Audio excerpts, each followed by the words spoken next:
1720 ते 1740 पोर्तुगीजांची सत्ता असणाऱ्या वसईवर मराठ्याने आक्रमण केल्यानंतर पोर्तुगीजांनी तिथून पलायन केले. त्यातील काही लोक रायगड जिल्ह्यातील कोर्लाई नावाच्या गावामध्ये आले, जे डोंगरावर गाव बसलेलं अलिबागपासून मात्र 30 किलोमीटरवर. तिथं आल्यानंतर या काही पोर्तुगीज लोक त्या ठिकाणी स्थायिक झाली. त्यांची मराठ्याबरोबर तिथं संमिश्र अशा प्रकारची संस्कृती निर्माण झाली आणि मराठी आणि पोर्तुगीज यातून नवीन एक भाषा तयार झाली. त्याला नोलिंग अशा प्रकारचा शब्द वापरला जातो.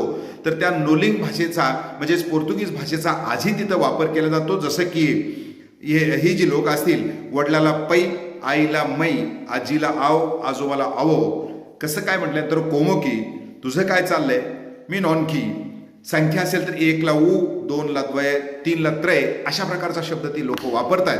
तर अशा रीतीने एकंदर आजही त्या गावामध्ये, कोर्लाई नावाच्या गावामध्ये पोर्तुगीज भाषा वापरली जाते. महाराष्ट्रामध्ये रायगड जिल्ह्यात हे गाव महत्त्वाचं आहे.